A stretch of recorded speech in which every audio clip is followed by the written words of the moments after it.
ഈ സിനിമയിലെ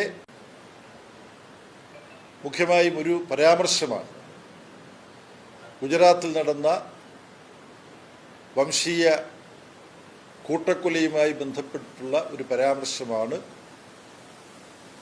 RSSന്റെ കോപത്തിന്, സംഘപരിവാറിൻ്റെ സൈബർ ആക്രമണത്തിന് പിന്നിലുള്ളത് എന്നിപ്പോൾ വ്യക്തമാണ്. ഗുജറാത്തിൽ വംശീയ കൂട്ടക്കൊല നടന്നു എന്നുള്ളതൊരു യാഥാർത്ഥ്യമാണ്.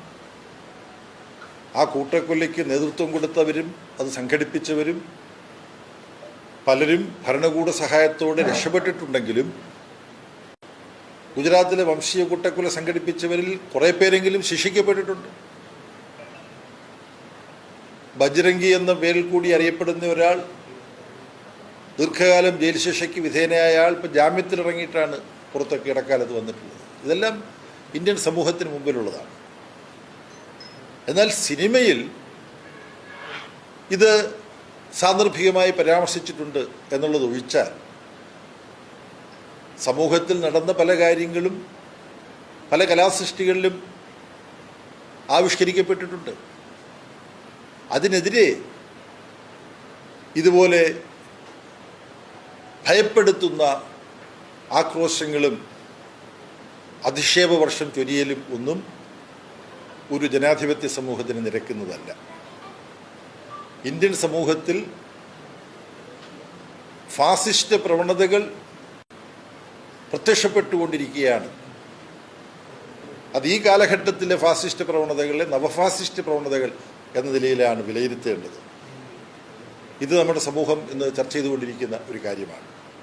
അതുകൊണ്ട് ചുരുക്കത്തിൽ സംഘപരിവാറിൻ്റെയും RSSൻ്റെയും ഈ കടന്നാക്രമണം, എമ്പുരാൻ എന്ന സിനിമയ്ക്കെതിരായിട്ടുള്ള കടന്നാക്രമണം, ആ സിനിമയിൽ പ്രവർത്തിച്ചവർക്ക് നേരെ ഭീഷണി മുഴക്കുന്ന സ്ഥിതിവിശേഷം, ഇത് അത്യന്തം ഉത്കണ്ഠാജനകമാണ്. ഇന്ത്യൻ ഭരണഘടന ഉറപ്പു നൽകുന്ന അഭിപ്രായ പ്രകടന സ്വാതന്ത്ര്യം, ആവിഷ്കാര സ്വാതന്ത്ര്യം, പൗരാവകാശം ഇവയെ വെല്ലുവിളിക്കുകയാണ്. ഭരണഘടനാ മൂല്യങ്ങളെ വെല്ലുവിളിക്കുകയാണ് സംഘപരിവാർ ചെയ്യുന്നത്. അതിലേറ്റവും പ്രധാനപ്പെട്ട കാര്യം സംഘപരിവാറിൻ്റെ പ്രതിനിധികൾ കൂടി ഉൾക്കൊള്ളുന്ന സെൻസർ ബോർഡാണ് ഇതിന് അനുമതി കൊടുത്തത്. ഈ സിനിമ കണ്ട് അതിന് ആ രൂപത്തിൽ പ്രദർശിപ്പിക്കാനുള്ള പ്രദർശനാനുമതി കൊടുത്തത്. ഇപ്പോൾ സംഘപരിവാറിൻ്റെ ഈ ഭീഷണിയെ തുടർന്ന് ഈ സിനിമയിലെ ചില ഭാഗങ്ങൾ ഒഴിവാക്കിക്കൊണ്ട് ഞങ്ങൾ തിങ്കളാഴ്ച മുതൽ ആണെന്ന് കേൾക്കുന്നു.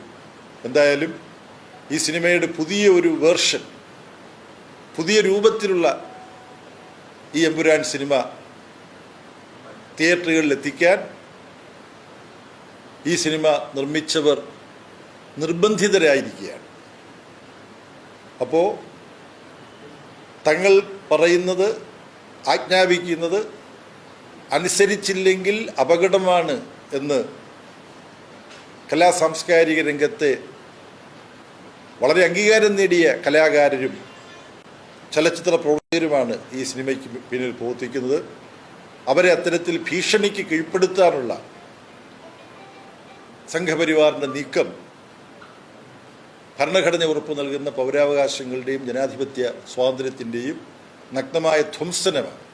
അപ്പോൾ ഭരണഘടനാ വിരുദ്ധമായിട്ടും രാജ്യത്ത് നിലവിലുള്ള നിയമങ്ങൾക്ക് വിരുദ്ധമായിട്ടുമാണ് ഈ സംഘപരിവാർ പ്രവർത്തിക്കുന്നത്. അത് സെൻസർ ബോർഡ് അനുമതി നൽകിയ സിനിമ, അതിൻ്റെ ഉള്ളടക്കം മാറ്റാനാണ് ഭീഷണിയിലൂടെ ഇവർ ഒരുമിടുന്നത്.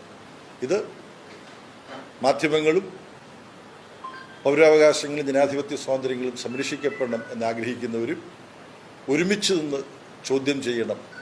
ഭാവിയിൽ ഇത് ആവർത്തിക്കപ്പെടുകയില്ല എന്ന് ഉറപ്പാക്കാൻ ഭരണഘടനാ മൂല്യങ്ങളിൽ വിശ്വസിക്കുന്നവർ ഒരുമിച്ച് രംഗത്ത് വരണം എന്നാണ് പറയാനുള്ളത്.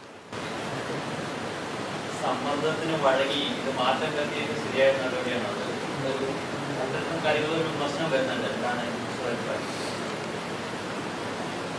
അത് ശരിയാണോ അല്ലയോ എന്നുള്ള ചോദ്യം നിങ്ങൾക്ക് ചോദിക്കാം. പക്ഷേ നമുക്കെല്ലാം അറിയുന്നത് പോലെ ഇതൊരു കലാപ്രവർത്തനം മാത്രമല്ല, ചലച്ചിത്രം ഒരു വ്യവസായം കൂടിയാണ്. ഒരു കലയുമാണ്, വ്യവസായവുമാണ്. ഇതിൽ പണം മുടക്കി ഈ സിനിമ നിർമ്മിച്ചവരെ സംബന്ധിച്ചിടത്തോളം അവർക്കിതിൽ ഏത് തിരഞ്ഞെടുക്കണമെന്നുള്ളത് അവരുടെ മുമ്പിലുള്ള വലിയൊരു പെട്ടെന്ന് ഉത്തരം കണ്ടെത്താൻ പ്രയാസമുള്ള ഒരു ചോദ്യമാണ്.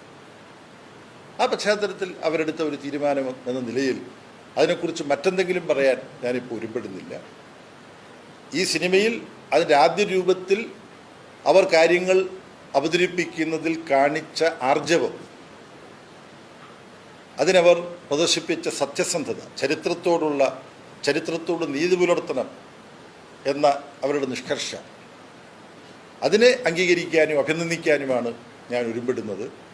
ഭീഷണിപ്പെടുത്തി അതിൽ മാറ്റം വരുത്താൻ ഇവരെ നിർബന്ധിച്ചിട്ടുണ്ടെങ്കിൽ, അങ്ങനെ ഭീഷണിപ്പെടുത്തി അതിൽ മാറ്റം വരുത്താൻ അവരെ നിർബന്ധിച്ചവരുടെ ജനാധിപത്യ രാഹിത്യത്തെ വിമർശിക്കുകയാണ് ഈ സാഹചര്യത്തിൽ പ്രസക്തമായിട്ടുള്ളത്.